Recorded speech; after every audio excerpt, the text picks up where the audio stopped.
കോഴിക്കോട് താമരശ്ശേരിയിൽ 10ാം ക്ലാസ്സുകാരനെ മർദ്ദിച്ചു കൊലപ്പെടുത്തിയ കേസിലെ പ്രതികളെ വെള്ളിമാടുകുന്നിലെ ജുവനൈൽ ഹോം ഒബ്സർവേഷൻ മുറിയിൽ പരീക്ഷ എഴുതിക്കും. പ്രതികളെ SSLC പരീക്ഷ എഴുതിക്കുന്നതിനെതിരായ കേസുവിന്റെ പ്രതിഷേധത്തെ തുടർന്നാണ് തീരുമാനം. ജുവനൈൽ ഹോമിന് മുന്നിൽ പ്രതിഷേധിച്ച MSF പ്രവർത്തകരും പോലീസുമായി ഉന്തും തള്ളും നടന്നു.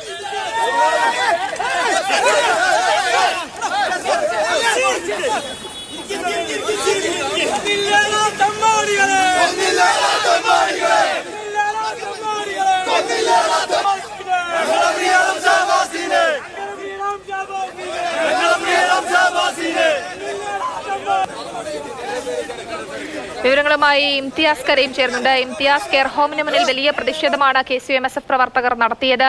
ഇപ്പോൾ അതുമായി ബന്ധപ്പെട്ട കുട്ടികളുടെ പരീക്ഷ കെയർ ഹോമിൽ വെച്ച് തന്നെ നടത്താൻ തീരുമാനിച്ചിരിക്കുകയാണ്. എന്താണ് കൂടുതൽ വിവരങ്ങൾ? ജയലക്ഷ്മി, തീർച്ചയായിട്ടും അതായത് ഷഹബാസിന്റെ കൊലപാതകത്തിന് കാരണക്കാരായ 5 പ്രതികളുടെയും പരീക്ഷ നേരത്തെ നിശ്ചയിച്ചിരുന്നത് NGO ഹയർ സെക്കൻഡറി സ്കൂളിലായിരുന്നു. എന്നാൽ ഇന്ന് രാവിലെ ഒരു 6 മുതൽ തന്നെ KSUവിന്റെ നേതൃത്വത്തിൽ ഒരു വലിയ പ്രതിഷേധം നടക്കുന്നു.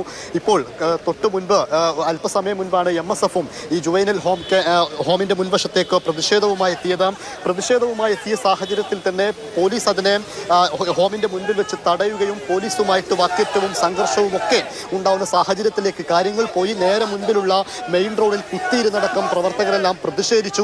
പിന്നീട് ഉടനെ തന്നെ ഈ പോലീസ് സന്നാഹം അവരുടെ ബലം ഉപയോഗിച്ച് അവരെ അറസ്റ്റ് ചെയ്ത് നീക്കുകയായിരുന്നു. മുഴുവൻ പ്രവർത്തകരെയും ഇപ്പോൾ അറസ്റ്റ് ചെയ്ത് നീക്കിയിട്ടുമുണ്ട്. ഇന്നലെ മുതൽ വലിയ രീതിയിൽ ഈ SSLC പരീക്ഷ ഇവരെ എഴുതിക്കുന്നതിനെതിരെ സാമൂഹിക മാധ്യമങ്ങളിലും അതുപോലെ തന്നെ വിദ്യാർത്ഥി പ്രസ്ഥാനങ്ങളും യൂത്ത് കോൺഗ്രസ് അടക്കമുള്ള എല്ലാവരും തന്നെ ഈ വിദ്യാർത്ഥികളെ പരീക്ഷ എഴുതിപ്പിക്കുന്നതിനെതിരെ രംഗത്ത് വന്നിരുന്നു. പ്രസ്താവനകളടക്കം പത്രക്കുറിപ്പടക്കം ഇറക്കുന്ന സാഹചര്യമൊക്കെ ഉണ്ടായിരുന്നു. ഇന്നലെ രാത്രിയാണ് ഇവരെല്ലാം ഇത്തരത്തിൽ പ്രതിഷേധം നടത്തും, പരീക്ഷ എഴുതിക്കില്ല എന്നൊക്കെ പറഞ്ഞുകൊണ്ട് വലിയ പ്രതിഷേധവുമായി എത്തിയത്.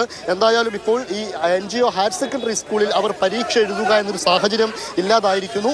ജുവൈനൽ ഹോമിലെ ഒബ്സർവേഷൻ മുറിയിൽ അവർ പരീക്ഷ എഴുതും. അവരുടെ നമ്പർ എഴുതുന്നടക്കമുള്ള നടപടികൾ അവിടെ പുരോഗമിക്കുകയാണ്. സ്ഥലത്ത് ജുവൈനൽ ഹോമിന്റെ മുൻപിൽ വലിയ പോലീസ് സന്നാഹം ഇപ്പോഴും നിലനിൽക്കുന്നുണ്ട്.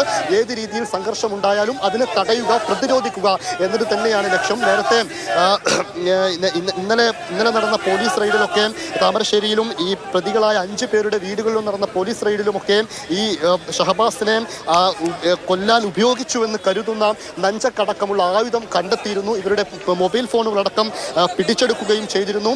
ഇതിൽ നിന്നെല്ലാം നമുക്ക് ഈ പോലീസിന് ഇതൊരു സഹായകരമായി മാറുന്നത് കൂടുതൽ തെളിവുകൾ ശേഖരിക്കുക, കൂടുതൽ ശാസ്ത്രീയമായ തെളിവുകൾ ശേഖരിക്കുക എന്നതിനൊക്കെ വലിയ രീതിയിൽ ഉപകരിക്കുന്ന രീതിയിലേക്കാണ്. ആ രീതിയിൽ തന്നെയാണ് അന്വേഷണം ഇപ്പോൾ മുന്നോട്ട് പോകുന്നതൊക്കെ. എന്തായാലും ഇന്ന് SSLC പരീക്ഷയാണ്. അറബിക്ക്, അതായത് ലാംഗ്വേജ് ആണ് ഇന്നത്തെ പരീക്ഷ. അറബിക്ക് മരിച്ച ഷഹബാസിനെ സംബന്ധിച്ചിടത്തോളം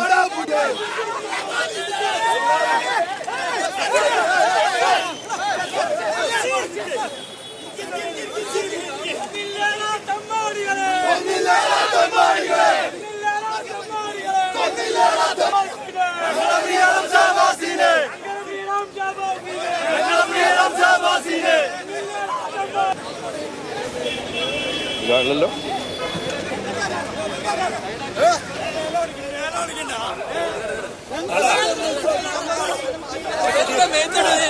കെയർ ഹോമിന് മുന്നിലെ പ്രതിഷേധമാണ് നമ്മൾ കണ്ടത്. എന്തായാലും കുട്ടികളെ അവിടെ തന്നെ പരീക്ഷ എഴുതിപ്പിക്കുവാനുള്ള തീരുമാനമാണ് ഇപ്പോൾ എടുത്തിട്ടുള്ളത്. വലിയ പ്രതിഷേധം തന്നെയായിരുന്നു കെയർ ഹോമിന് മുന്നിൽ ഉണ്ടായിരുന്നത്.